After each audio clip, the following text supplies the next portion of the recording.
Competitive exams में success, इसका मतलब क्या सिर्फ घंटों घंटों तक पढ़ते रहना है? शायद नहीं।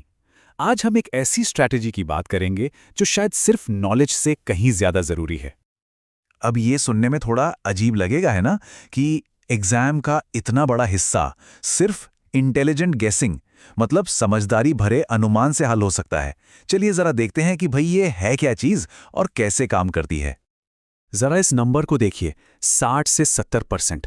मतलब ये कोई छोटी मोटी बात नहीं है, ये तो वो फर्क है जो सक्सेस और फेलियर के बीच में होता है।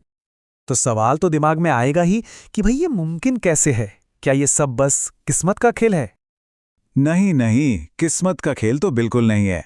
इसका जो सीक्रेट है ना, वो एक 2 पार्ट सिस्टम में छिपा है। पहला है एक स्मार्ट प्रेपरेशन प्लेबुक और दूसरा है एक विनिंग माइंडसेट। तो चलिए एक एक करके इन दोनों को समझते हैं। तो सबसे पहले बात करते हैं हमारी तैयारी की प्लेबुक की। ये वो बुनियाद है, वो फाउंडेशन है जो एग्जाम हॉल में जाने से बहुत पहले तैयार की जाती है।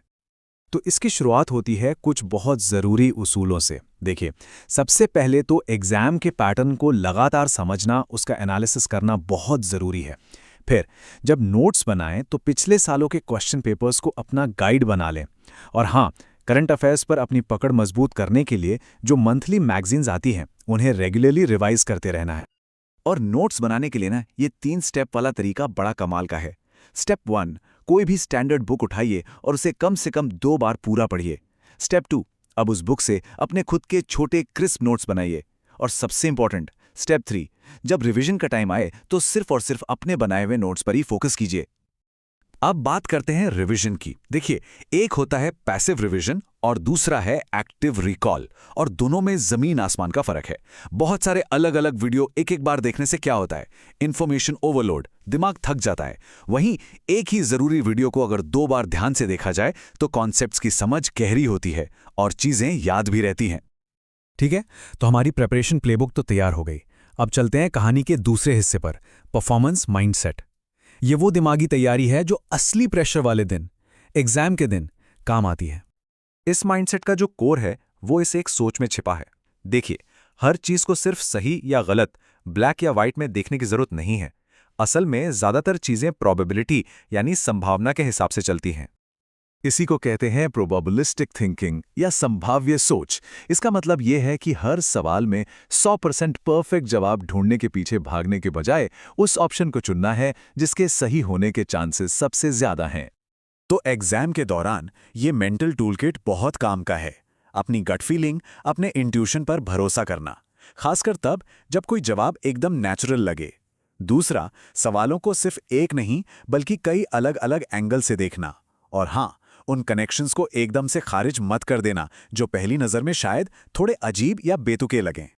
लेकिन एक सिचुएशन आती है जब लगता है कि पेपर तो बहुत ही मुश्किल है, अब क्या होगा? घबराहट होने लगती है ना? बस उसी पल एक बात याद रखनी है, अगर पेपर मुश्किल है ना, तो वो सिर्फ आपके लिए नहीं, सबके लिए मुश्किल है। और ऐसे में जो शांत रह गया वही बाजी मार ले जाता है, क्योंकि शांत दिमाग ही उस मुश्किल पेपर में से भी आसान सवाल ढूंढ निकालता है। तो चलिए इन सारी बातों को एक साथ जोड़कर देखते हैं। इसका फाइनल टेक अवे क्या है? सफलता का ये पूरा नजरिया आखिर है क्या? तो ये है पूरी स्ट्रैटेजी, 2 मजबूत पिलर्स पर टिकी हुई। एक तरफ है तैयारी की प्लेबुक, जिसमें आता है पैटर्न का एनालिसिस, बढ़िया नोट्स बनाना और एक्टिव रिकॉल। और दूसरी तरफ है परफॉर्मेंस माइंडसेट, जिसमें आता है संभावनाओं में सोचना, अपनी गट फीलिंग पर भरोसा करना और प्रेशर में भी कूल रहना।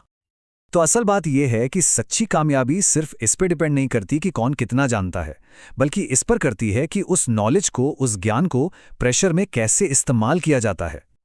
इस बात के साथ इस चर्चा को खत्म करते हैं। अगर एग्जाम संभावना का खेल है तो सोचिए जिंदगी में और क्या क्या है जहां यही माइंडसेट काम आ सकता है।